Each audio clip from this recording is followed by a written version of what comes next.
Good evening, everyone. Welcome to the 27th meeting of the Rotary year 2020-2021. This is also the first meeting of the month of February 2021. February is the month of February is a Peace and Conflict Resolution month. We all know that peace and conflict resolutions are one of the focus areas of Rotary International. So I shall call the meeting to order.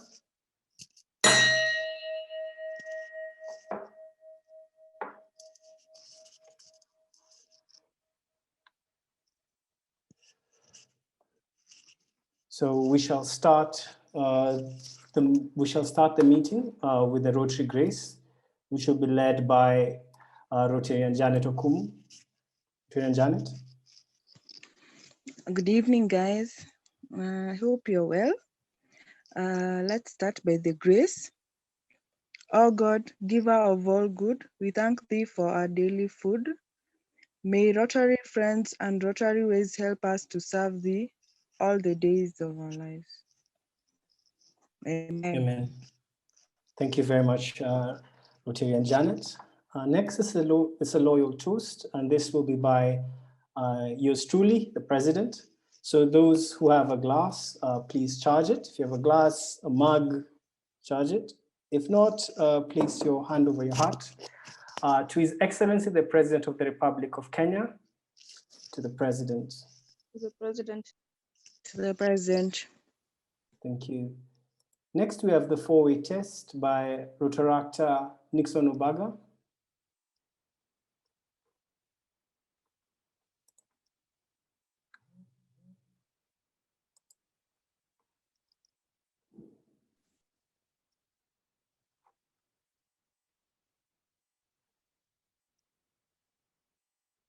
Nixon, can you hear us?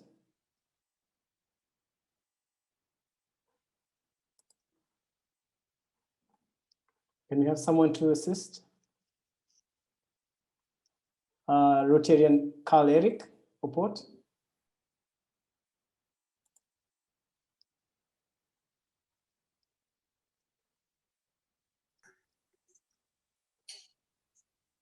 You caught me off guard, Sammy. What am I supposed to do? The four-way test? The four-way test, yes, please, sir. Rotarians, join me as we recite the four-way test. Of the things we think shall do, is it the truth? Is it fair to all concerned? Will it build goodwill and better friendship? Will it be beneficial to all concerned? Thank you. Thank you very, very much, Charter member Eric Oport. Next, we shall go to the announcements. And for this, we shall start with the President-elect. President-elect Wilson. Thank you, President. Good evening, members, friends of Rotary. Just wanted to announce, they have announced the next year's themes for 2021-2022. And the theme is to serve to change lives. As you can see on the screen, that's the logo and the theme for this year. So next year's theme is serve to change lives. Thank you so much, President. Thank you very much, PE. Next, we shall have an announcement from the Service Projects Director. In his absence, I shall give the announcement. We shall be having, we had a meeting last week with the Rotary Club of Dundas Valley Sunrise in Ontario, Canada. And we were just talking about, we were introducing ourselves as a club, as well as just getting to know each other and how we can continue further with the Maktaba project that we have started. This project was conceived about 1.5 years ago, and now we are seeing it going towards scaling. At the moment, the project we started at $10,000, went to $30,000, went to $50,000, and now the project is likely to be $70,000, which is frankly amazing. So we shall keep the membership engaged, and once we kick off, we'll need all of you to participate. The next announcements will come from the club admin, Director Liz. Thank you, Mr. President. Happy New Month, everyone. So from the club admin desk, we have two announcements. That is on our tuning trip with Kampala Metropolitan and on DCA. So on the 19th to the 21st of March 2021, we'll be having our tuning trip with our twin club, the Rotary Club of Kampala Metropolitan. Costs on all-inclusive basis are 18,000 shillings per person. This, of course, does not include flights or COVID tests. We are still in talks with both our national carriers, that is KQ and Air Uganda, and Air Uganda seems to be the one winning because it is the lower rate. And then we have also given options for those who would prefer traveling by road, which of course we've given different options for different people. Whoever decides and feels it fit to fly, to travel by road, they can do so. According to the Ugandans, what we had estimated earlier in terms of our arrival in Kampala and the distance to where we're going to be hosted in Masindi town is not 4 hours but 6 hours. So it's advisable that people travel, those who are willing to travel by road, you travel on a Thursday, so that by Friday in the morning we do our road trip from Kampala to Masindi town. We have a WhatsApp group to that effect. We shared the same on the official group. We can also share the same on the Madidi group, and members are welcome to join in. Then in terms of the deposit payment, people have earned their their January salaries. So please start paying your deposits to the club admin account number, which will be shared. And of course, I'm sure that some of you know about that. And then the second announcement is on the DCA, that is the District Conference and Assembly, which will be held on from the 8th to the 10th of April, 2021. This is going to be in Nanyuki town, inside the Old Pejeta Conservancy. The DCA committee and the planning committee have given the various rates, of course, which is onwards of 15,000 shillings per person sharing per night. But as the club admin committee, we already have our own options, which are lower on half-boat basis, that is 13,500 shillings per person sharing. Transport is on self-drive, of course, carpooling like we usually do. Of course, we're going to give out more announcements to that effect, and we're also going to form a WhatsApp group for the same, where we're going to share information, and then we'll keep everyone posted. Muto is going to create and share a poster for the DCA gig, and also for the twinning trip with Kampala Metropolitan. Thank you. Thank you, Club Admin, for all that information. As we know, we had the Ugandans over last year in October. We had a great time at the coast, full board, all you can eat, all you can drink. We went snorkeling, went to the reef, and in light of that, they just wanted to show us a similar hospitality. That's the invitation. So I call out to members, let's prepare, let's show up, let's rock up. We can make our first installment payment with our January pay, and so as sure we get the flights at the right price. As we draw closer to the date, the flights are likely to go up, so let's do that. For DCA, as she said it, we're looking forward. Will be great to see all of you there. Next announcement is from our club treasurer. Since she just got in, I'll just make the announcement on her behalf. We'd like to thank all the members who have paid up their dues. We have quite a number who sent in their monies for the past 1 week. Thank you very much. We continue to encourage those who are yet to continue making the contribution and their payments on time. Thank you. So for the next part of the meeting, I shall invite Rotarian Njoki Ndungu to introduce our guest speaker this evening. Rotarian Njoki. Thank you, President Malaki. Good evening, Rotarians and friends. I'm very pleased to introduce our guest speaker this evening. That's Reuben Odanga. I'll just give a bio or a brief of who Reuben Odanga is for guys who've not interacted with him before. Reuben enjoys storytelling. He thrives in creating and directing content that resonates with audiences. He's a passionate filmmaker with over 15 years practical experience in the Kenyan industry. He's produced and directed Kalasha Award-winning 2018 and 2019 TV commissioned telenovela Selena for Mnet and Maisha Magic East. Then he's also done, Selena has done 91 episodes on Citizen TV. He's also the creator behind Nira, a 60-episode Swahili telenovela, and Nuru, a 13-episode Zuku commissioned drama. He's produced and directed several documentaries, mainly for NGOs, and he's currently working on his first feature film, which is in post-production. He was appointed a member of the jury and deputy chair of the first Kenya scripting competition, an initiative of the Kenya government through the Ministry of ICT and Kenya Film Commission. He's also been featured by MultiChoice documentary for his outstanding role in creating content, and most recently CNN Africa Connect feature discussing matters content and distribution. Odanga is the founder and creator of Multan Productions Limited, a TV and film production company that has been in existence since 2009. He's a creative at heart who believes that there's nothing impossible in film, and believes in bringing out the best in a team while being a leader, an expansive thinker, and a formidable team player.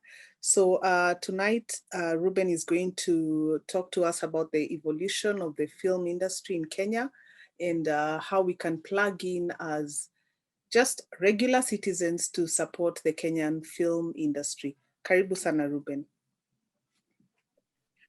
Thank you. Thank you, Njoki. Thank you, Sami. Thank you guys for having me. Good evening, everyone. My name is Reuben Odanga, as I've been introduced.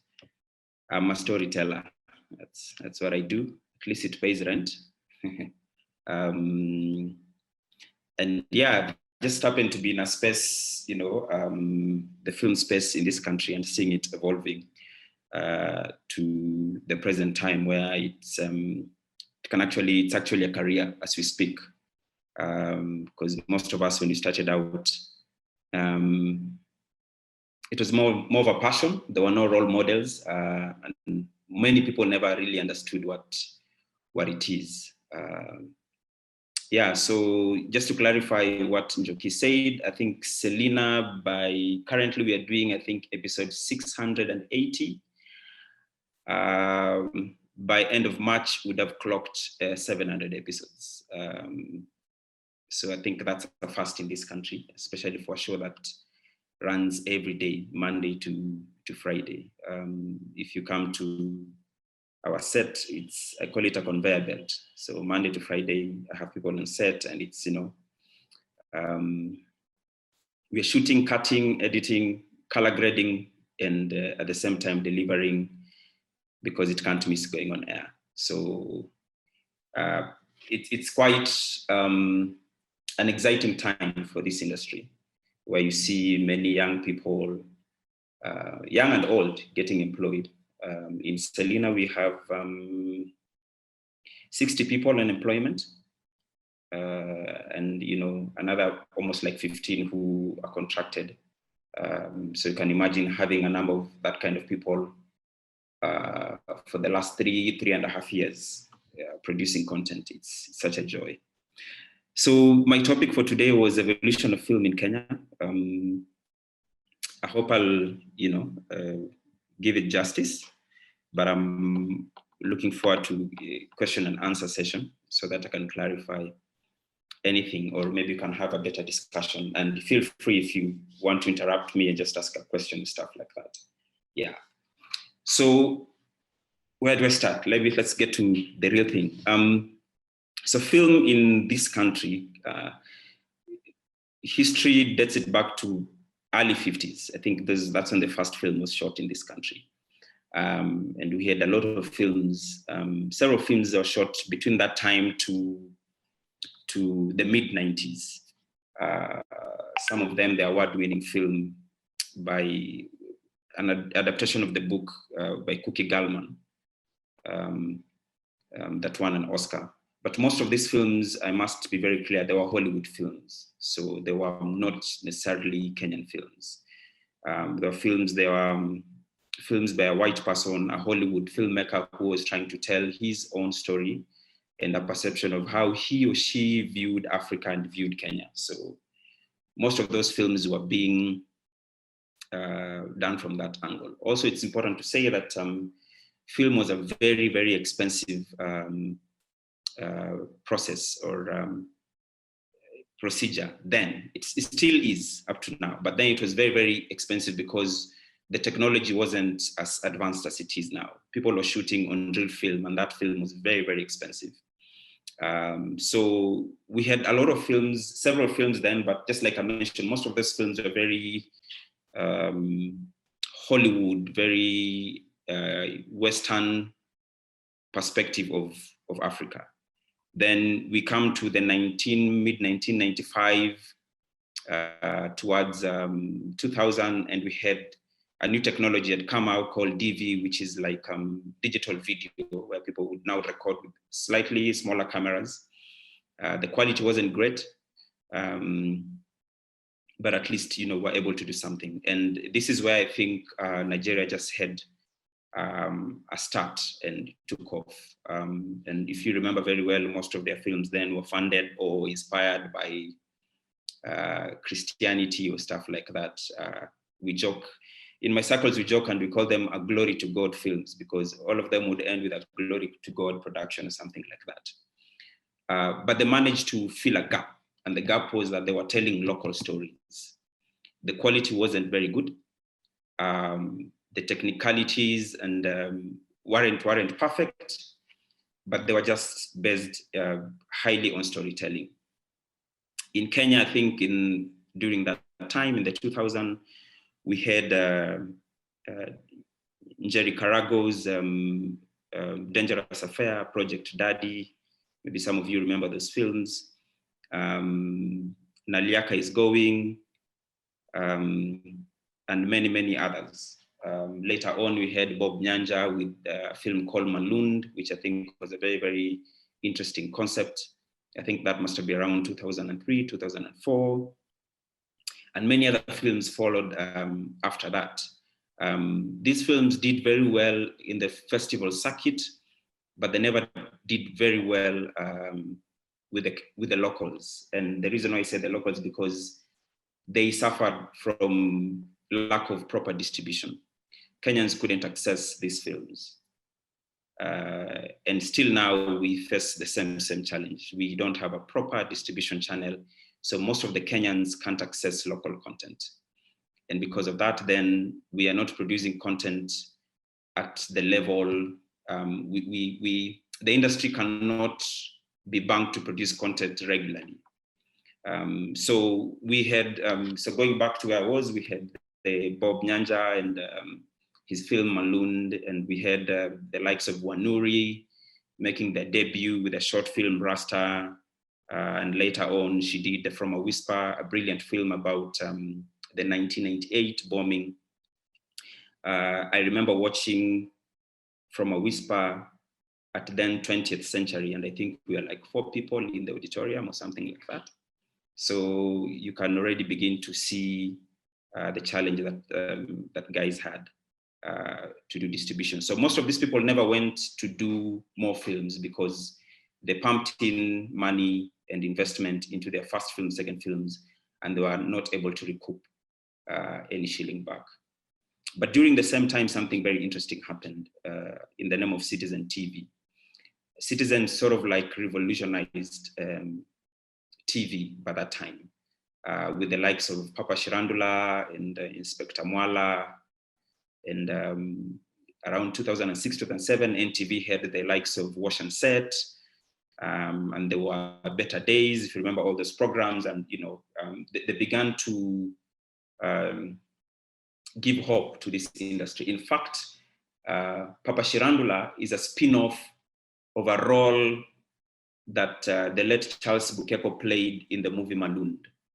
So while then the boss of Kenya Film Commission, who is the current MD of Royal Media Services, Mr. Waruru Washira, watched that role that Charles Bukeko played as a watchman, as a Luya watchman in Malund, he thought, wait a minute, I think something can cook here. And that's how Papa Shirandula, that role came about. So there was all that hype and a different way of storytelling. Why am I calling it a different way? Because it seemed to not only appeal to the masses, but connect to the masses. And for some reason, most of the filmmakers decided to go the TV way and not the film way. But also think TV became so popular since then because it was a sure way of distribution. Just like I say, distribution continues to be a major hindrance in this industry. So most of us, even when starting out, even though we wanted to do film, there were no serious structures or proper distribution channels that could convince any investor or any person who's doing a film that they're going to make their money back. Also, I think one of the challenges our films had then, maybe we still have it now, our films are very either too serious, they were either NGO funded, so they were very topic heavy.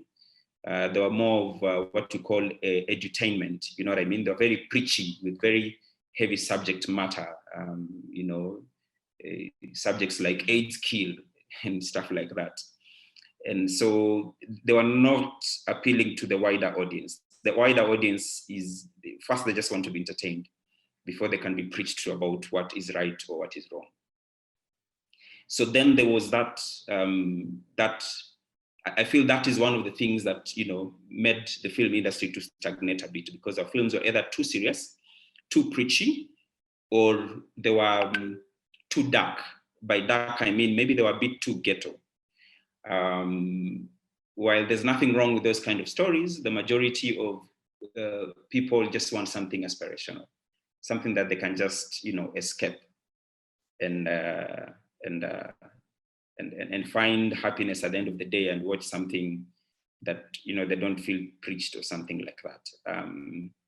Also, one of the other factors I think affected is because when the white man or when Europeans want to see Africa, they want to see Africa of savanna lands and animals and of Kibera. But the Africans, the Kenyans don't want to see themselves in that way. They just want to see themselves in a slightly more aspirational way. So then TV took quite some rooting in the Kenyan industry. And then enter Mnet into the stage. Then there was Zuku, then there was Mnet just got into the stage around 2012. And the likes of Mnet and Zuku and Showmax have really managed to, put in a bit more capital and elevate the standards of production in this country. So, now we're in 2020, there are many people working in the TV industry, many actors, people are making a living out of it. We have productions which are going on for years. We are struggling to catch up, especially COVID has totally sort of like exposed all of us in the realization that what we are producing is not enough. The rate of consumption is higher than the rate of production. COVID has also been able there's a whole new appetite for local content. When I mean local, I mean Kenyan content. There's a feeling that people have watched Nigerian and they're fine with it, and they've watched South Africa and they're fine with it, but they just want to consume something that is local. So that's where the space is at the moment. We are doing more TV than more films, but also there's a new trend that is coming out of films. Those of you guys who consume local content on Netflix, you have seen, I think currently there are like 5 more films on Kenyan films on Netflix. And those films are self-funded, they're not Netflix productions. So for me, that is a way big step to take. I think those guys, I'm happy for the things they're doing. Kenya Film Commission last year gave a grant to filmmakers. I think there should be like 3 films or 4 films which have already been shot, which are coming out, that were funded by Kenya Film Commission. And this is not a loan, this is a grant. And I also know 2 or 3 people who have just put in money into their own production and they want to test the waters in that film industry. People like the director for 40 Sticks, the Kenyan film on Netflix. Those guys just funded the whole project from their own pocket. I don't think they've even recovered. They shot that film in 2018. It's taken them a while for them to make their money back. So we are in a very interesting space in terms of what film and TV is about. Is there a future? Oh yes, there's a very bright future for this industry. What can we do better? I think most of the time, the Kenyan corporate and the Kenyan audience are yet to understand the business of film. And I think this just, is something that we need to, it's possible we can be able to fix our industry from within. We need to consume more of our own. We need to continue shooting more local content. We just need to believe in ourselves and continue doing what you're doing, because it can only get better. All over Africa, Nigerians admire Kenyan filmmakers for their skill. And I know several films in Nigeria that, they pick either cameramen, lighting guys, or sound guys from here, because we are known to be very skilled in terms of the technicalities of filmmaking. Our biggest, I think maybe where we need to pull up our socks is our storytelling. We just need to tell more authentic Kenyan stories with a view that the story must do well first locally within the country before we aspire for it to do well internationally. And that's the motto everywhere. That's the motto, that's the Netflix motto. They're saying when you're creating your content, make sure that content resonates well locally before it can do well internationally. So we as filmmakers, we have that challenge to work on. And I think people are working day and night, despite the little resources, because for now, no bank understand, not even TV content. I've been producing content. I've been producing Selena for almost 3.5 years now. My bank has not even questioned me, where do I get the money, or do you need a loan, or do you need any facilitation? Because people here we are yet to understand that whole IP, international IP kind of business, how it works. So the more we do it, the more we create an avenue for people to tap in, because filmmaking is a very expensive venture. It cannot be done by one person. It has to be, many people must pull in together. The more we do it, the more it becomes easier. On the side of the Kenyan audience and the Kenyan, the Kenyan government, I think more consumption of Kenyan content. And by consumption, I mean not only TV and film, music and stuff like that. I think music guys maybe they're making it.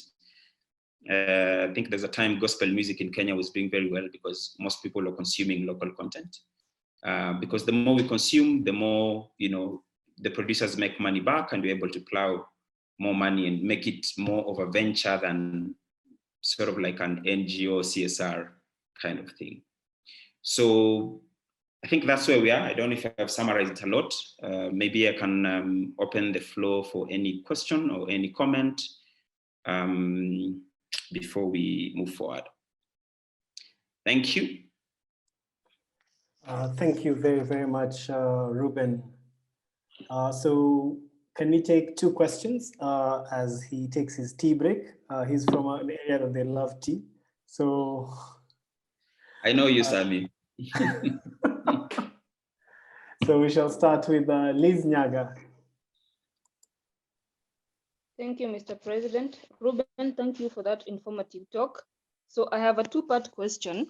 And the first one is, why do Kenyan writers and filmmakers or even producers find it hard to let go, in the sense that a Kenyan show just can't end?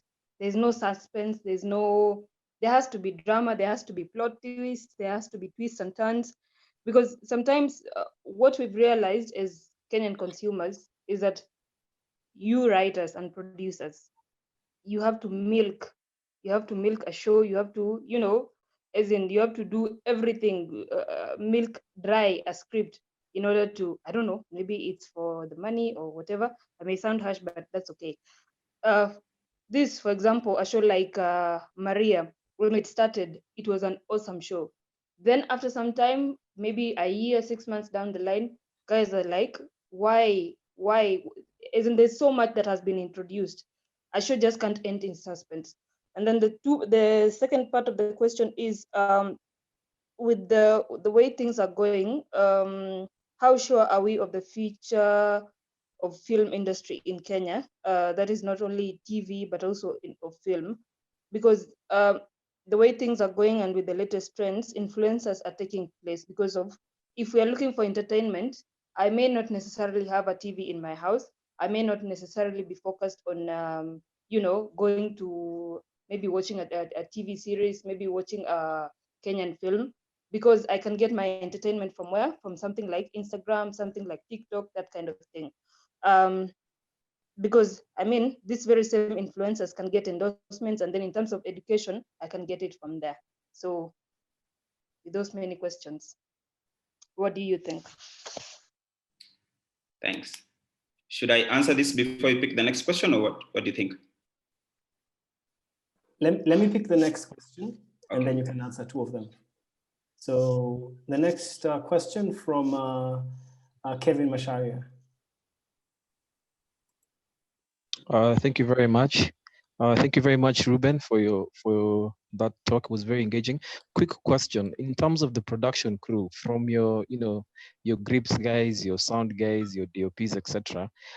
Most of them, I tend to see, if they're not working in TV, the ones who tend to get some sort of sustained work going on is through advertising. Is that something that you feel contributes back to making the industry better as a whole, or it's eroding it? What's your view on that?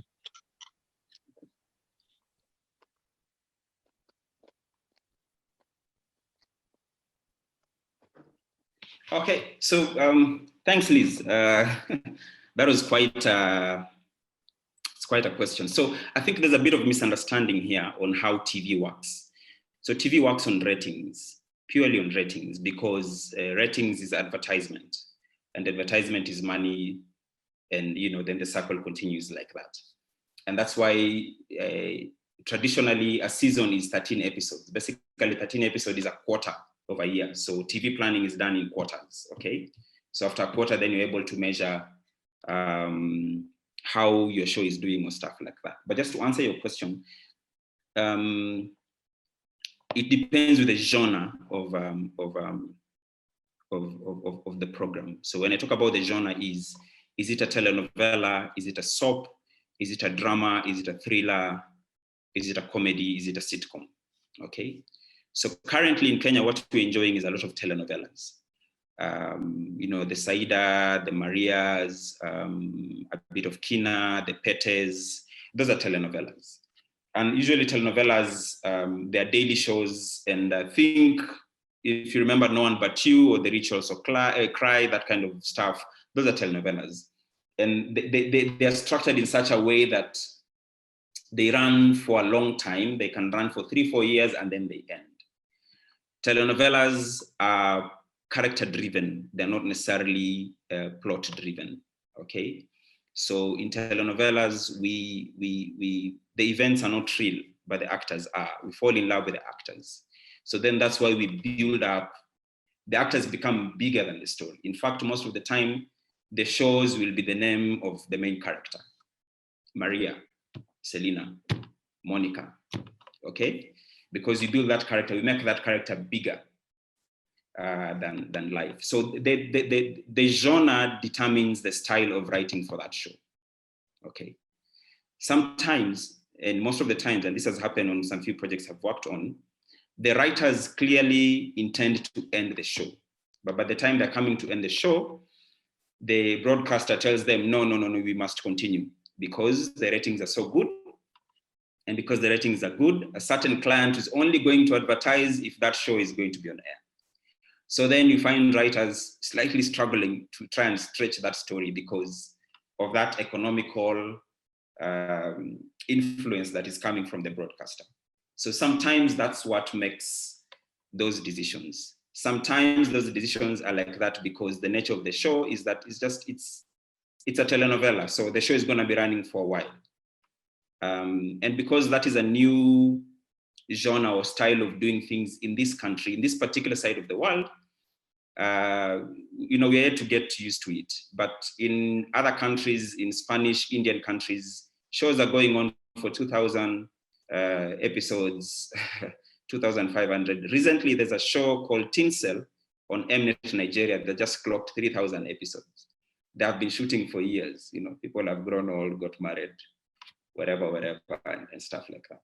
So that's the main reason. I don't know if that sort of like answers your question or shed the light on why sometimes it happens the way it happens. On the future of,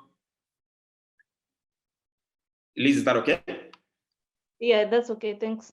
Okay, on the future of TV, TV is here to stay. And by TV, I mean, let me not say TV, let me say content. In my industry, we say content is king. Content will always be king. Influencers will come, celebrities will come, but what will remain consistent is content. It has been like that since the beginning of TV and still to date. And by this is just that, I don't know how sustainable it is for you to watch influencers. I don't know for how long you can be able to do that. Ultimately, you want to watch something that is human beings relate very well with narratives and with things that engage their mind and you know, sort of like give them a ride to some place where they can imagine or dream or escape. So content in terms of narrative, that will key. So influencers will come. I'm not really worried about them. I think they just open up the space more for, in terms of which content you want to consume. So then you know if you want what kind of content, you go to Citizen or you go to Mnet or you go to Netflix or you go to Showmax. Content will always be king. Content will remain king. I do not foresee how influencers are going to reduce or diminish the future of content. I think maybe the consumption is what is going to be different moving forward. But content is king. Is that okay, Liz? Yes, that's okay. Thanks. Okay. So Kevin, this is the truth. This is the hard truth that I like saying. In Kenya, we don't have an industry. In Kenya, we are building an industry. And by that, I mean, because all of our content currently are broadcaster based. Let me give an example of a country like Nigeria. Nigeria, while Kenya, I think we have like 5 or 6 cinema halls in Nairobi. I think them they have like 17. And people literally go to the movies to consume content. So it's not a matter of your show has to be signed by which broadcaster. If you have good content that is on TV, Nigerians, they will go and consume. So the thing about that is then the crew have managed to specialize and they're busy. So you have TV people doing TV, film people doing film, people who do TVC do it TVC because, you know, it's a big entity, it's sustainable. Here we are still trying to find our way. We just recently, as an industry,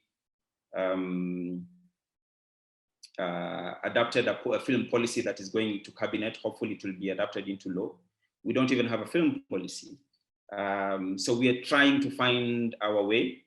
We are not very far from there, but maybe it's going to take time for us to be able to find a grip on those kind of things. I think that's the reason why we have very limited capacity in terms of crew. So then you have people, you know, if they're not doing TVC, they're doing TV drama. If they're not doing TV drama, they're doing documentary. If they're not doing documentary. In developed industries, you know, a cameraman for TV is a cameraman for TV. He doesn't do films. And guys who do films don't even bother to do TVCs. And guys who do TVCs don't do music videos and stuff like that. Yeah. Hope I've answered your question, Kevin. So we're going to take 2 more questions from the audience and then 2 from the messages. So we shall go to Joel and then Njokindungu. Evening. Thank you very much for your informative talk. My question is based on your show, Selena. My wife is an avid fan. So to create peace at home, I joined in watching Selena. Now at some point it was ending, people were buried, then they were seen, then they disappeared, then a twin appeared, then there were guns, and now so it's gotten to a point where I lost interest because the storyline became so confused and it did not really have any flow. It felt like if actually took Selena, what I watched in before COVID, during COVID, and now, I would feel like I'm watching 2 different shows, and yet it's supposed to be one tangible show. Things like Neighbors. If the beauty of Neighbors is you watched it in December, went to school, came back in April, and you could still sort of get a flow of how it has gone. So I know probably the Mnet and whoever is making you produce for ratings, but then where do you draw the line towards matching that? Then the second question is in terms of talent. How are you nurturing the young talent? Because I went to a school that had a program called Theatre Arts, and it has produced, I think, some of the best artists, theatre artists in this country, from Lupita to Mkamzem Watela. So you as yourself, what are you doing to sort of bring that? Because I feel that even when I used to go for plays, I felt that somehow the quality was dipping. Even when you watch some TV shows, the characters, they feel forced. They feel forced. Probably it's because of the commercial sense, but then I still believe if somebody is to be called an actor, they need to be an actor. I would name names, but I would rather not. I would rather not. Yes, yeah. So yeah. So what are you doing to get people like me to enjoy local content? I really want to enjoy local content because I have friends in the industry. I have former colleagues in the industry. But then when somebody shoots that thing, you sort of struggle. Yeah, you sort of struggle. Also, it's the same question that I've posed to Tony Kamau. What are you doing to get quality actors? So as much as there's the storyline aspect, you sort of trying to bring us to watch this content.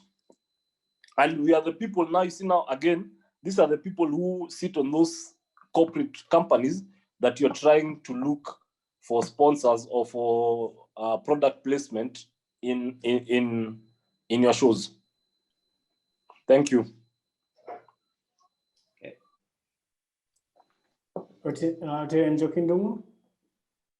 Thank you, President Malaki. My question for you, Reuben, is between this, the first one is a short question, between TV and film, which one is more expensive investment-wise?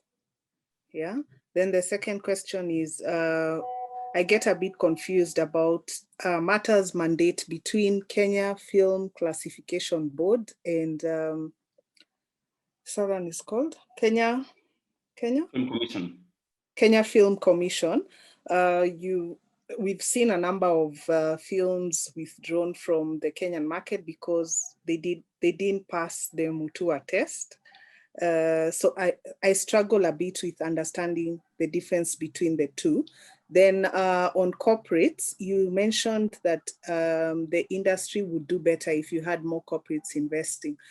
If you look at local productions, like let's say the Kinas of this world and now Selena, Maria, if we plug in those corporates and get product placement, we have a lot, like say Kina is shot mostly at the bar. If we have the EABLs placing their products, or instead of G-Pesa, they have M-Pesa, I'm sure the film industry would go way further than where it is right now. Then I see some filmmakers going to YouTube. What's the return of choosing the YouTube way compared to cable TV or free-to-air TV? Okay. Thanks. Those are quite some tough questions, but I'll try. Thanks, Joel. Thanks for watching the show. Sometimes I get confused about where this show is going. But just like explained earlier when I was answering Liz, you know, it's the thing about the genre is that the genre dictates how the story will go. And also I think explained about sometimes, you know, the writers might have intentions of finishing the show and then the client keeps saying, no, this show is doing well, so it has to continue. So there are many factors that could affect the story.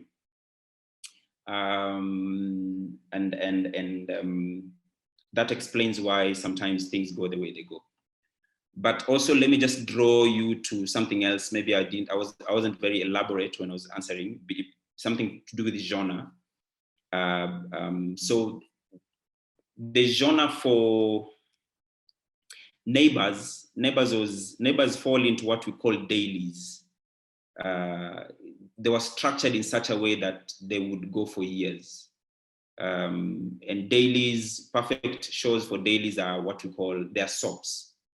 Okay, I hope this is not very confusing. So when you talk about soaps, we talk about Neighbors, we talk about Days of Our Lives, we talk about this other one that has gone on for years, keep forgetting. Anyway, I'll remember. Bold and Beautiful, okay? So what's the difference between a soap and a telenovela? Okay, there's a very thin line. So a soap, one of the differences that a soap is a North America version of a telenovela. A telenovela is a South American version of a soap. That's one of the differences. The other difference is that in a soap, the events are real, okay? That explains the pace of a soap. You know, a soap is just calm, people don't shout, and you know, people don't wake up with makeup and they don't wear heels in the house. And it's just, you know, it's calm, collected and like that. In a telenovela, remember I said, the events are not real, the characters are. So we fall in love with Madame Patricia and how she dresses. And when she wakes up, she has makeup and stuff like that. It's also because they appeal to total different audiences. So there are many factors of why a story might go slightly longer than it should be. And sometimes some of those factors usually are totally beyond the producer and totally beyond the actors in itself. I may not be able to tap into Selena exactly because, you know, we have quite a tight contract with NDAs, so I don't want to discuss Selena, but I hope in general, I hope that explains why some decisions have to be made. We had, for example, I think we can talk about Papa Shirandula. It did quite many years, and while many of us were not getting the gist of it, it was making some financial sense for the station, and so the station kept on thinking, if it's not broken, we can't fix it. Let's continue having it. So sometimes most of the time, those are the reasons why a station will keep a show, keep going on. What are we doing about training and quality and stuff like that? This is a very subjective there's no yes or no answer on this one. Because if we talk about quality, then what is quality? As per which standards are we talking about quality? Are we talking about quality of a story? Are we talking about quality of picture? Are we talking about quality of look and feel? And why do I say that? Because over the years, I came to realize that what I would love to watch is not necessarily what the audience would love to watch. So for example, I know whose audience Selena is made for, okay? And I think sometimes usually it's important to know this project, this content, whose is the target audience for this particular content. So TV stations or whatever will make those particular content for a particular audience. But again, if a wider audience watches, they don't mind. But maybe the original audience, let's classify our audience to A, B, C, D. Let me say that class A is Carol. Carol with a C-R-O-L-E, okay? That's class A. Class B is Carol. Carol with a C-O-R-L, okay? And then class C is Caro. Caro with K-A-R-O, okay? Hope that new. So who are you making content for? Are you making content for Caro? Are you making content for Carol, or are you making content for Carol? So it depends. So sometimes your intention is you're making content for Carol, but Carol happens to watch. So, you know, it doesn't matter, but so long as you have Carol in your list, then that's what matters. So that sometimes affects the quality of the show, because what you call quality or is, you know, is not quality to someone else. But to the issue of training, there's a lot of mentorship that is going on. There's a lot of mentorship with directors, with crew, with makeup people.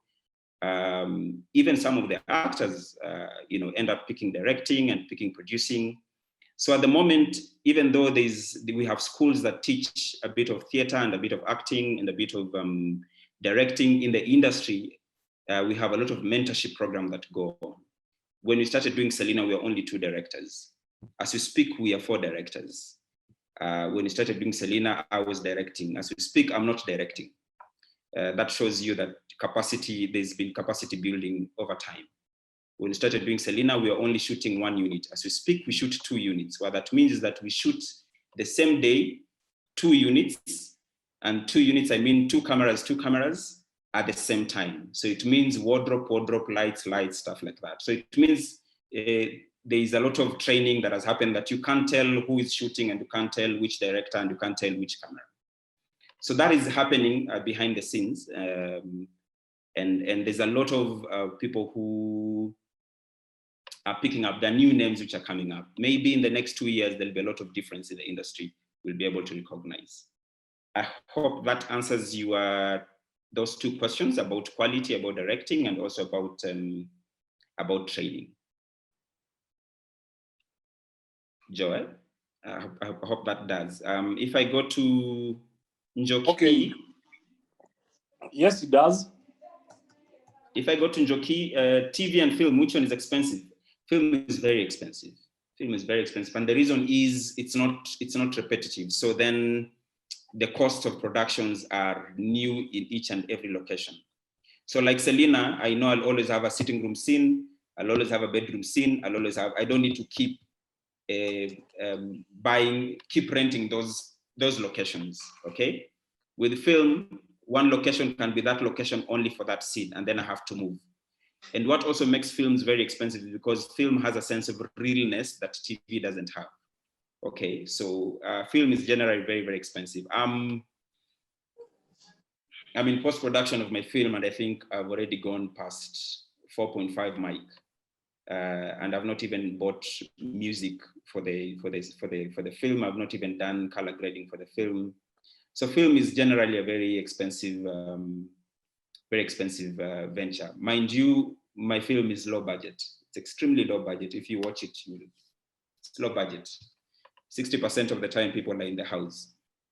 So that's the reason why it makes films very, very, very expensive. Also, traditionally, film is for celebrities. It's for superstars. Even the people who you get into your films are not your daily people. You know, in developed industries, again, people who do TV people who do film don't do TV. The Denzel and they don't do TV. So that is changing, but still film remains a very, very expensive affair compared to TV. Of late, we've had TV programs that look like film or that are being shot like film. So also there's a bit of things are merging up, but a standalone film is still a very expensive venture in comparison to TV. The difference between KFCB and KFC, KFCB is a classification board. It's Kenya Film Classification Board. That's Dr. Ezekiel Mutua, who is the CEO of that one. Their mandate is to classify content and make sure that content is done in such a way that it doesn't harm children and stuff like that. Most of the time, Dr. Ezekiel Mutua is not usually in the wrong. It's just that filmmakers over time usually don't like to follow the law. The law clearly states that before you shoot any film, you need to submit your script to them for approval, and then you go and shoot. So most of the time what happens with some of those films that have been banned before, and I don't want to mention names, is because the script you submitted for classification is not what you used to shoot. Because once you submit your script for approval, then you go and shoot. And once you finish shooting, you bring back your final content for classification that to be given, 16 or 18 or PG something. So that's where most people get into trouble with Dr. Ezekiel. In the past, KFCB wasn't that vibrant, but Ezekiel is just proving to be tough. So that's the main difference. KFC, their mandate is to promote filmmaking.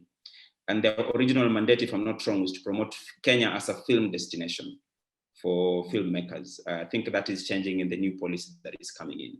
So that's basically where the point of departure is. One is a classification board. Another one is an entity that is pushing for Kenya as a film destination. It's a marketing, I can say it's a marketing board for Kenya and supports also local content. So that's the main difference between those two. YouTube, okay. I have seen some people do take their films on YouTube. I don't know how they're making their money. I'll not lie to you. I think they're trying to experiment. I'll not be sure. So let me not answer on that one. I know like 2 or 3 people who have put their films on YouTube. I don't know if they've made their money back, or I don't know if they had a sense of someone gave them money so the thing was then push the content on YouTube. I don't know if they're doing it to a sense of positioning for themselves as creatives or their companies. I wouldn't be sure. Let me not answer on that one because I don't have my facts right. I hope I've answered you, Njoki.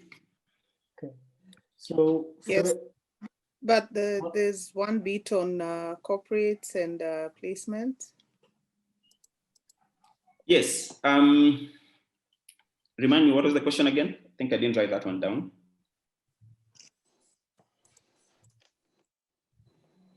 My question was, and I think you might have mentioned it when you're talking to us. What is your biggest challenge in terms of corporate endorsements on, the product placements route in terms especially for the shows that are on TV? Okay, so I think if you ask me, I think we haven't done well in tapping into corporate and into co-production. Not co-production and into product placement and getting corporates into supporting local film. We haven't, the only way we can grow this industry is by growing stars because it's showbiz, okay? It's show business. But again, in this country, I don't know if it's a Kenyan culture or something, there's a way we don't celebrate our people as much as we should. And I think we need to merge those two for this industry sort of like to take off. I'll give you a very good example. There's a film on Netflix called Citation. It's a Nigerian film. It's a very beautiful film. It's not a movie, it's a film. So if you watch in the first 20 minutes and you feel bored, just keep on. Things will turn around. I usually say that's the difference between a movie and a film. But in that film, there's a lady who acts as, the vice chancellor of that university, that particular university. And I checked her out. She's called, I think, Dr. Ibukun. And this lady, she has her companies advertising in that particular film. And that film did so well in Nigeria. Remember, we spoke about it has to do well locally before it does well internationally. So if you watch, you might not understand the fuss about it, but the locals really get the fuss about it. Now, going back to Dr. Ibukun, is that she's also the chairperson of the first bank of Nigeria, something like that. So this is a corporate lady who is merging her business aspect and everything into a film model, hoping to achieve something bigger.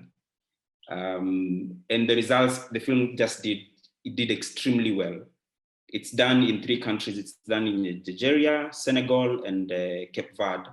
Those are 3 languages. That is English, French, and Portuguese. And it's just been a success. There has to be a match between the two. We must try these new ways of pushing content, advertising. That's the only way for me to move forward. Create stars, create the Pascal Tokodis, the Patricia, create the Celestine Gashui, make them so big, and then attach brands to them and be able to push the brands. Again, those countries, those African countries, there are stars who, if they're in the posters, the movie is just a sold out. There's no question about it. The Ramsey Noahs and the Genevieve, because they have understood the whole importance of building brands and building celebrities and attaching celebrities to corporates to push certain agendas. So yeah, it's important. We haven't embraced it here so much. I hope that is changing in the near future. But I think that's one of our quick way out to making a sustainable industry. So for the questions that have been shared in the message box, so there are 3 of them, I'll read them out. So this is from Corinne. She's like, thanks, Reuben. I'm happy to hear your history.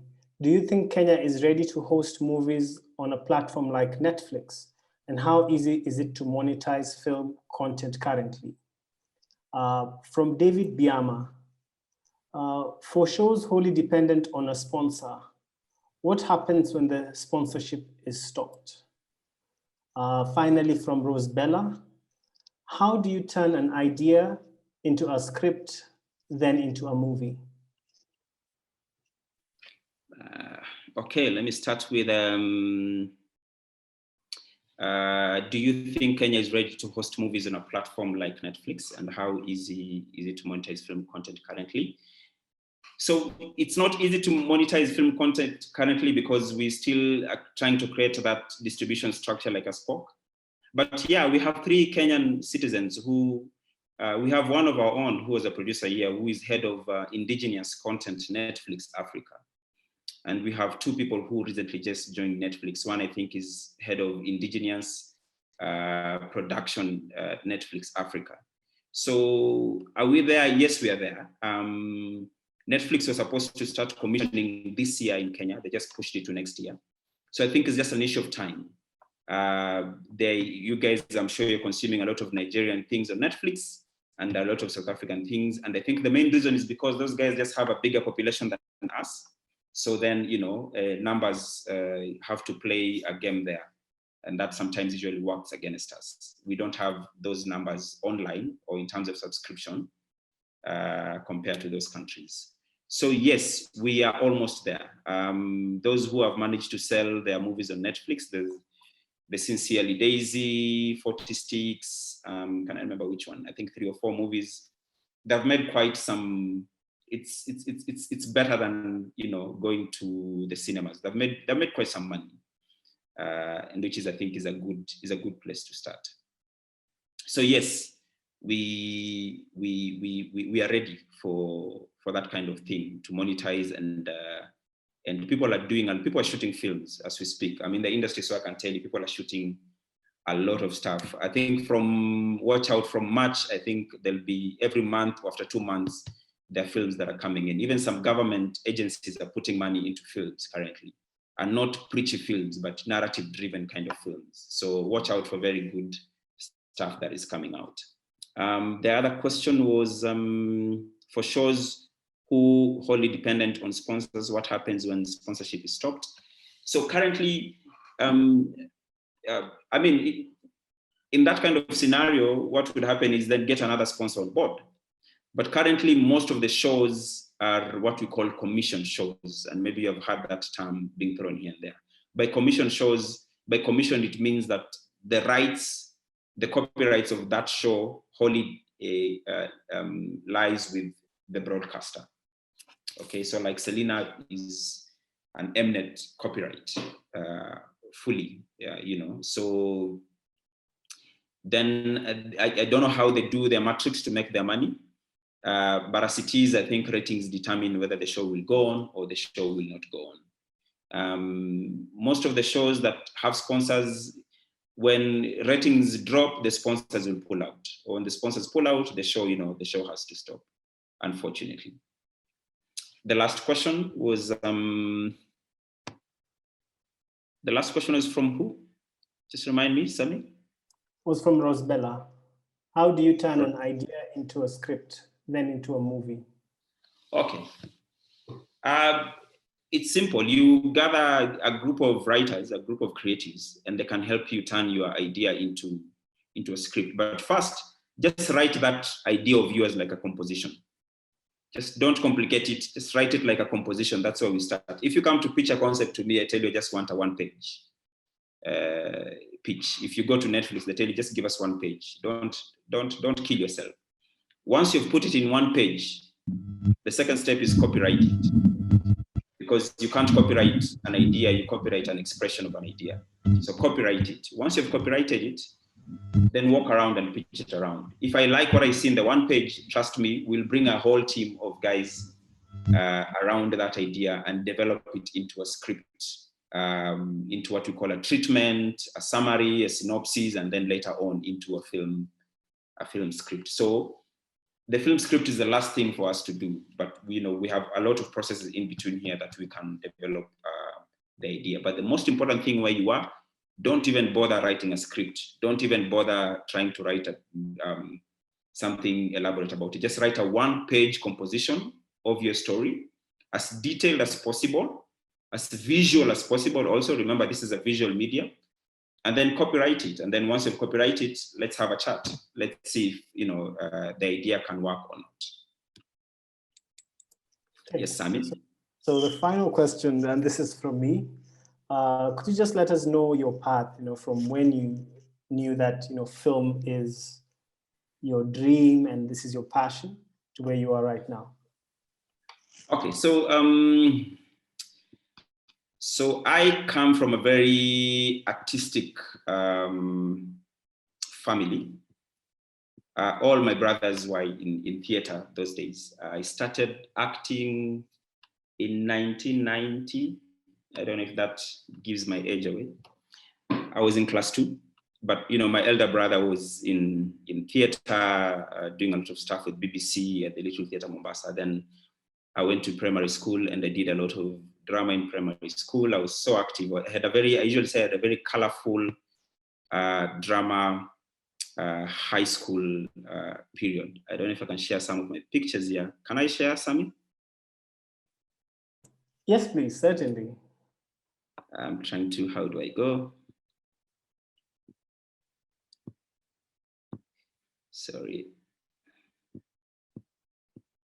Anyway, I think because of time, let's just, I wish I knew I was going to talk about this. So I had a very colorful primary drama period. And then I was supposed to go to a school called Bungoma High School, but I went to a school called St. Peter's Mias Boys. I was in boarding school from class 3, I think. Then I was, those days used to call poaching. So I was poached to a school called Kakamega High School, which was very active in drama. So I landed in the hands of a very drama maestro, a gentleman called Mr. Oliver Minishi. And I think that's where, a lot of things were instilled in me. So even in high school, I had a very colorful drama period. My background is acting. I enjoyed acting. I've won nationals, I think, twice or thrice. I won Chaguo Latinese, the first year of Chaguo Latinese Best Actor. Then I finished high school. Then I wanted to go to Daystar. Then I went to Daystar. Then when I got to Daystar, I realized there was no drama in Daystar. The guys who were there before us had just, there's a gentleman called Yafesi. I think the whole club had just left. So I sort of like started a whole drama club at Daystar. What that meant is then I had to step back to direct instead of, being in front. So some of the students, my students from Daystar, the Eric Omondis, I trained Eric Omondi drama.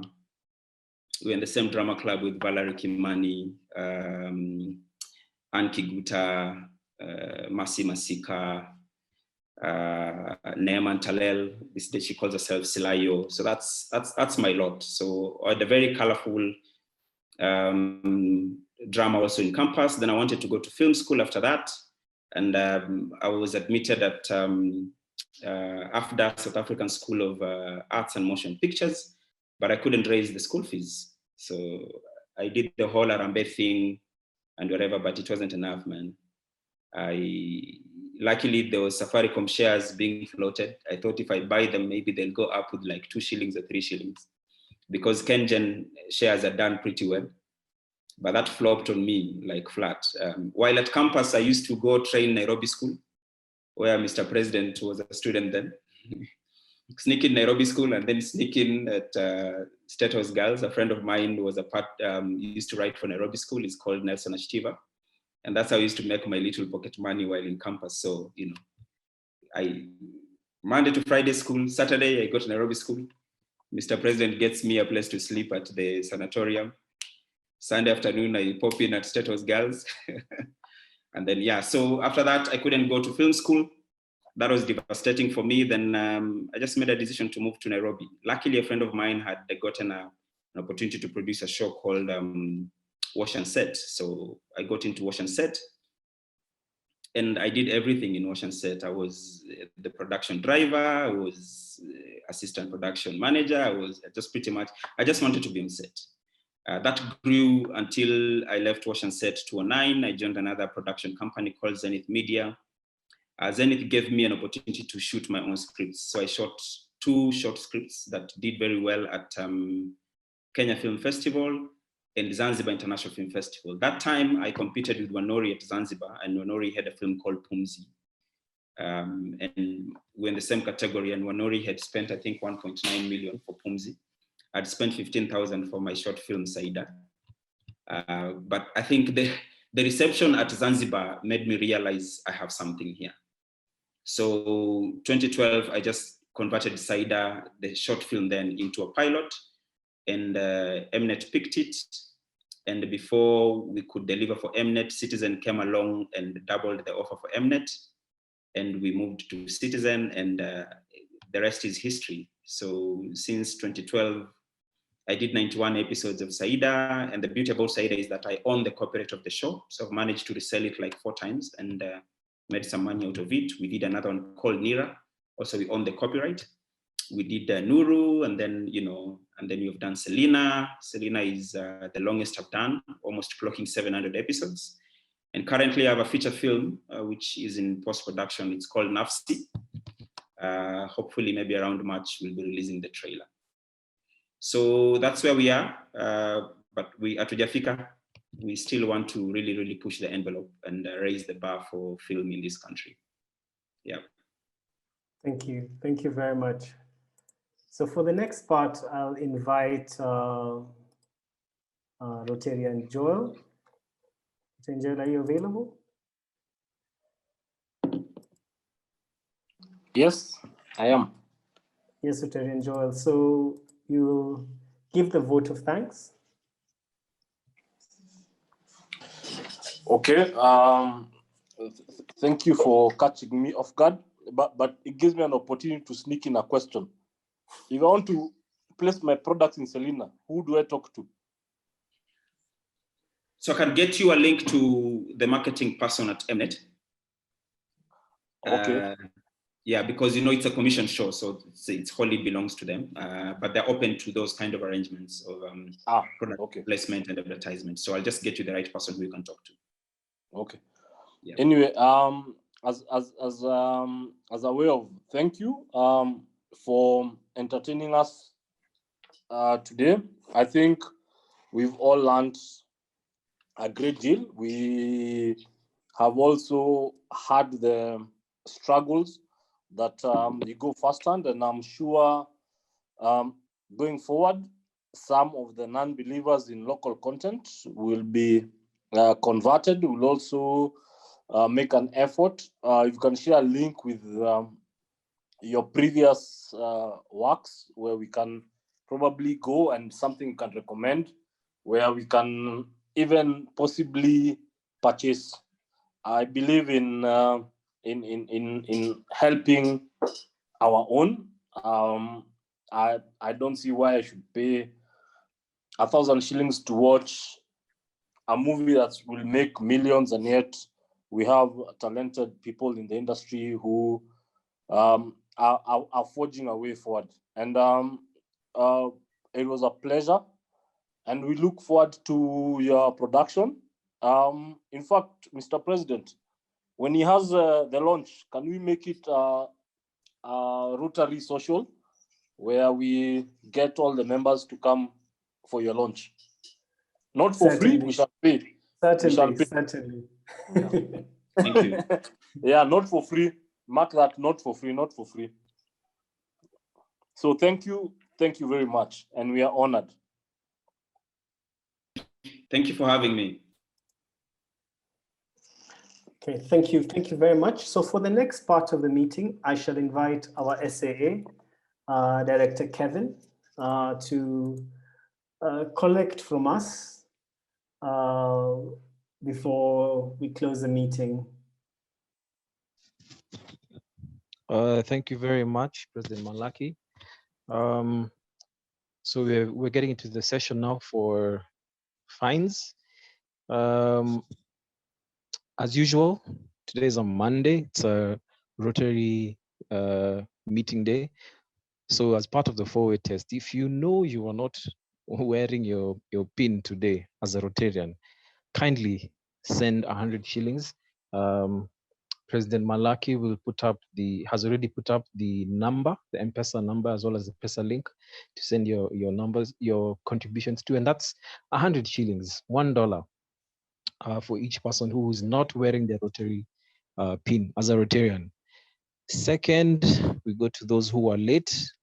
And since the other times I've been relying on the 4-way test for people to be honest enough to send, but we've realized that the numbers were not matching. Today I will call out a few names. So I will start with Rosbella. Rosie, asante sana.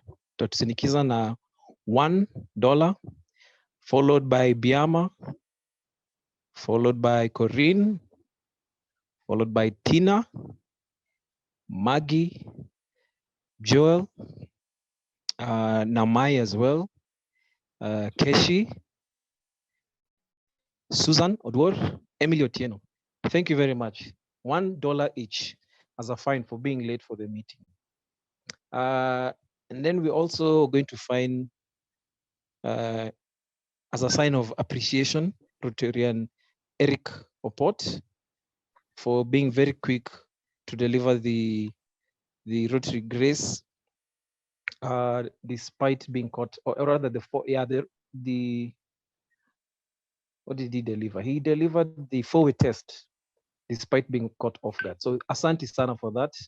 As a sign of our gratitude, you shall send us $1 as well. And then we shall open up with happy dollars and sad dollars to all the members, to everyone in attendance in the meeting today. And the floor is open. Happy dollars, sad dollars.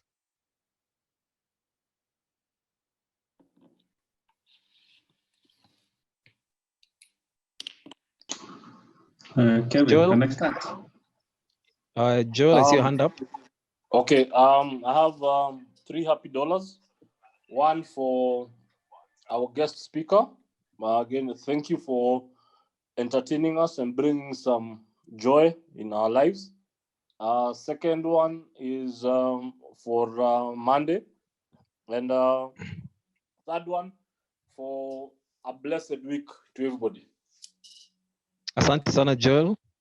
Liz, your hand is up. Go ahead. I have two happy dollars. The first one, of course, it's a Monday and it's a happy day. And then the second one is just to show off that I had an awesome weekend with the Ugandans. And I mean, these guys are awesome. These guys go out of their way to, you know, have their own functions, because in 2022 they're having their DCA in Naivasha. So it's a challenge to us as Kenyans to do so in one of their towns in Uganda. Thank you. Asante sana, Liz. Joki Ndungu, your hand is up. Go ahead. Thanks, Kevin. My two happy dollars. One is for our guest speaker, Reuben. Asante sana, Reuben, for honoring our invite to speak to us today. I know you've let us in on the film world, and I truly appreciate you for that. My second happy dollar is, it's a Monday, it's the first Friday of the month, and it's my daughter's birthday, so I'm very happy about that. Happy birthday to her from Madaraka. Corinne, your hand is up. Hi, everyone. One happy dollar for February. Happy new month. It's a month of love, so may we share love with one another. Asante sana. Biama, karibu. Well, good evening. I have, let's say two happy dollars. One happy actually goes to Reuben. That was a fantastic talk. He has shed so much light on the whole film industry. I mean, that was amazing. And the second happy dollar is actually, I'm just glad to be back with you guys here. And it's always a pleasure to fellowship with the club, the Rotary Club of Madaraka. Thank you so much. Asante sana. Any more happy dollars, sad dollars? Asante sana, Elsie. We received your happy dollar. Corinne, you can see you sent your happy dollar and you're fine. Elsie, as I said, you sent your two happy dollars for the guest in the month of love. I hope you will continue to fellowship with us. Anyone else? Happy dollars, sad dollars? Okay. If there are no more happy dollars or sad dollars, I will then proceed to share three happy dollars. One, it's a new month. Always grateful for the blessing of seeing a new month. Second is to, it's a Monday, it's a Rotary Day, it's a good day to fellowship with all of you. And lastly, to Reuben for, giving so much insight into the entire industry, not just film or TV, but the entire industry. Thank you very much, Reuben, for that. We really appreciate that. Over to you, President Malaki. Thank you very much, Director Kevin. So I have a couple of happy dollars, 5 happy dollars. So first one is to Odanga, our guest speaker. When he says he used to come to directors, he makes it look like it was so small. I think he used to come every day, and Desmond is here to confirm, all the way from Daystar.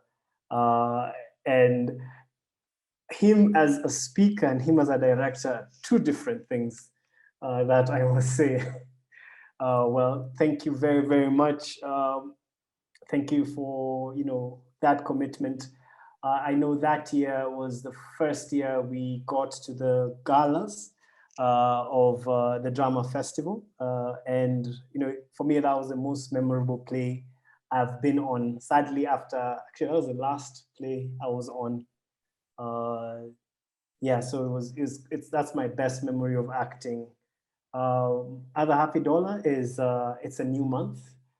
February is a great month. We survived the 50 days of January. The other happy dollar is a Monday. It's a great day. The other two happy dollars are for the meeting. Thank you everyone for being here. It really, really means a lot. We hope to start physical meetings soon, or even quasi-physical, so that we can get to see each other. Thank you.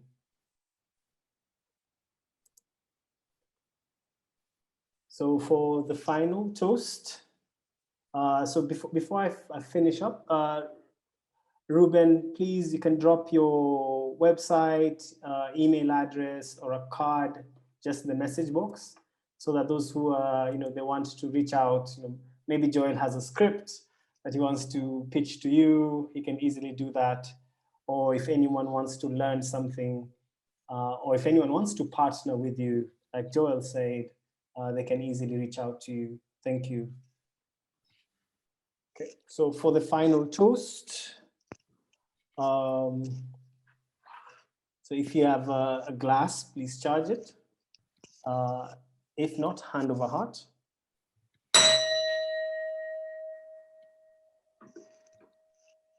To the Rotary Club of UON Afya, this is the Rotary Club of Nairobi, Madaraka. I give you Rotary and Rotary the world over. To Rotary and Rotary the world over. Thank you, everyone. Enjoy your evening. Happy February.